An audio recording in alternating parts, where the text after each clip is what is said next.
Hello everyone. So today I am going to start with a new chapter, chapter number 6, that is changes around us. So students, there are many types of changes that takes place all the time around us, right? So changes can be in you or around you. For example, you will notice that you have grown taller than when you were in the class 5, right? So if you look outside, you may find trees shedding their leaves, right? And if you have a pet at home, so you will realize that it has grown over a period of time. So let us study about some of these changes in this chapter. Let's see one activity. You take a pencil and a sharpener. So sharpen half of the pencil. So how long did it take you to sharpen the pencil? So in this activity, the sharpening of a pencil takes a minute or a 2 minute. In this, students, can you see the picture? So a person when he was 17 years old, how he is looking, and the same person when he is 1 or 2 years. So there are so many differences in him, right? So there are so many changes in him. So students, instead of these pictures, you can bring a picture of yourself when you are 2 years old, and how many years did it take you to grow to your present age, right? So you can compare your old photos with a new photo. So then you can find so many changes in yourself, right? So by taking this pencil and old photo picture, we can say that in the first activity, it would have taken 1 or 2 minutes, but in these pictures you can see it take so much of years, right? So more than 80 or 85 years it took. So changes, based on this we can classify changes are of two types. One is fast changes and slow changes. So changes that happens in a short duration of time, they are called as fast changes. Okay, best example you can give pencil sharpening, right? So within 1 or 2 minutes, so you have sharpened the pencil. But if you have to grow from 17 years to 1 or 2 years, so it will take 85 to 86 years, right? So this is called as slow change. Slow change means changes that takes place a long time to complete. It is called as slow change. It is called as slow change. Students, in your textbook they have given one table here. So the table given below shows some changes it takes place around us. So based on that we have to categorize whether it is slow change or fast change. So growing of seeds into a seedlings, so it will take time to germinate, right? It is a slow change. Next, burning a dry leaf, so it will take 30 seconds or 1 minute, right? It is a fast change.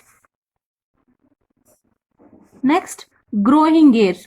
Suppose if you cut your hair, means minimum it will take 1.5 month, 1 to 1.5 month, right? So it is also slow change. Next, growing nails. So growing nails is also a slow change. Next, shredding of paper. So this is fast change. Next one is bursting a balloon. So it will take just a second, right? 1 or 2 seconds it will take. It is a fast change. Next one is rusting of an iron nail. So suppose if you keep iron nail in a if you expose it to air and water, so after 1 week or 2 days or 3 days, the iron nail will be rusted, right? This is a slow change. Next, boiling of potatoes. So boiling of potatoes, so it will take 1 hour or 1.5 hour, maximum 1.5 hour it will take.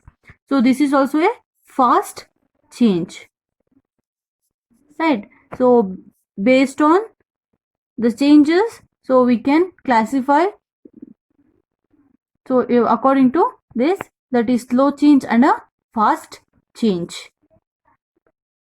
Here there is one activity. Okay, so take some butter in a petri dish and keep it in the sun for a few minutes. What happens to the butter? So absorb the butter and put it back into the fridge. So remove it after 1 hour and observe again. What do you notice? So when you expose it to the sun, so this butter will melt, right? So all this solid will become a liquid.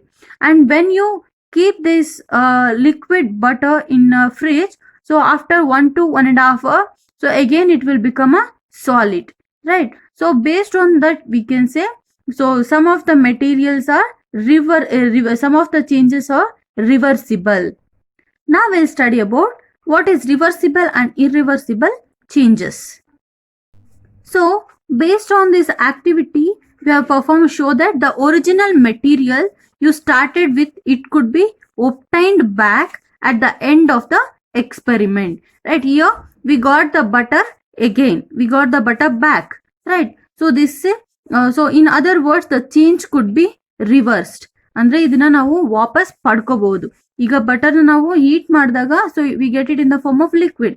Again if you keep it in a fridge will get a original butter. So this activity shows that the original material you started with could be obtained back at the end of the experiment. So in other words the change could be reversed. So such changes in which the objects or materials can be obtained back in their original form, they are called as reversible changes. ಅಂದ್ರೆ ನಾವು ಯಾವ್ದನ್ನ change ಮಾಡಿರ್ತೀವೋ ಆ change ಮತ್ತೆ ನಮಗೆ ವಾಪಸ್ ಬಂದ್ರೆ, original ಫಾರ್ಮಿಗೆ ಬಂದ್ರೆ ಅದನ್ನ ನಾವು ರಿವರ್ಸಿಬಲ್ ಚೇಂಜಸ್ ಅಂತ ಕರಿತೀವಿ. I'll repeat the definition once again.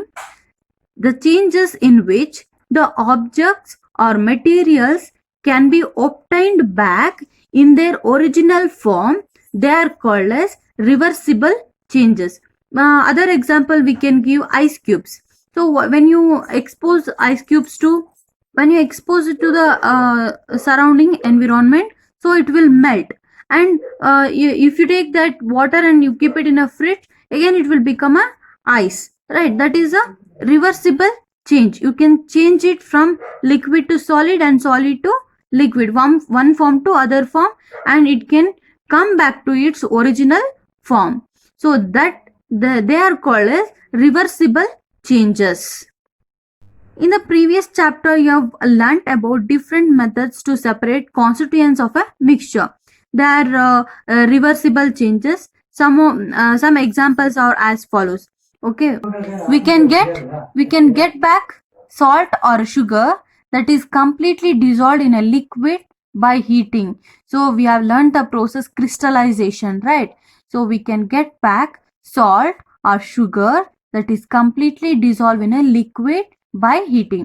Suppose if we mix this sugar or a salt in a water, and we can separate this sugar by heating process. This is also reversible process, reversible change. And one more thing, so we have performed the activities for sedimentation, decantation and filtration, right? And we can get back the insoluble substances by sedimentation, decantation and filtration process. These are also examples for reversible changes. So students, let us consider another example. When you blow air into a balloon, it becomes inflated, right? So ಊದ್ಕೊಳ್ಳುತ್ತೆ ದೊಡ್ಡದಾಗಿ. So when you let the air out of the balloon, it becomes, or it comes back into its normal shape, right? So it will come into its original shape. It is also an example for reversible change. Here is one more activity. So make a wheat flour dough and take a small portion of the dough and make it into a round balls and roll it into a puri. Okay, you have to first make the ball and you have to roll it into a puri. So if your puri comes out of any shape except round, roll the dough back into start over again into the ball and start over again. So what kind of change do you think this is?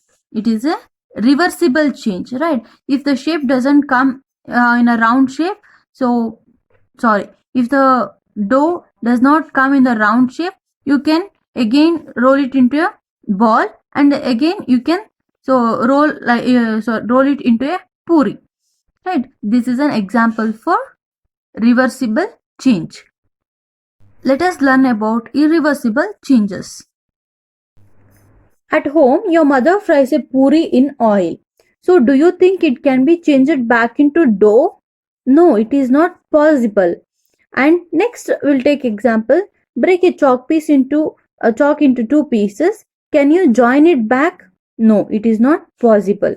So, the answer to all these questions is obviously no, because these are all irreversible changes.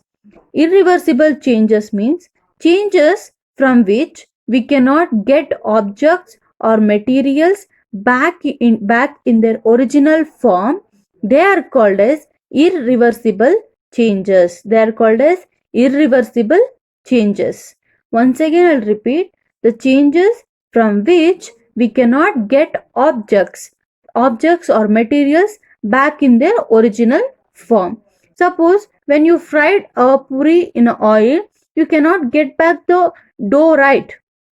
ನಾವು ಒಂದ್ಸರಿ ಎಣ್ಣೆಯಲ್ಲಿ ಪೂರಿನ ಕರ್ದಿದಾದ್ಮೇಲೆ ಅದರಲ್ಲಿರುವಂತ ಹಿಟ್ಟನ್ನು ನಾವು ಪಡ್ಕೊಳ್ಳೋದಿಕ್ ಆಗೋದಿಲ್ಲ, because the change is already done and the change is irreversible. You cannot get the original form of a substance or a material. You cannot get back into its original form.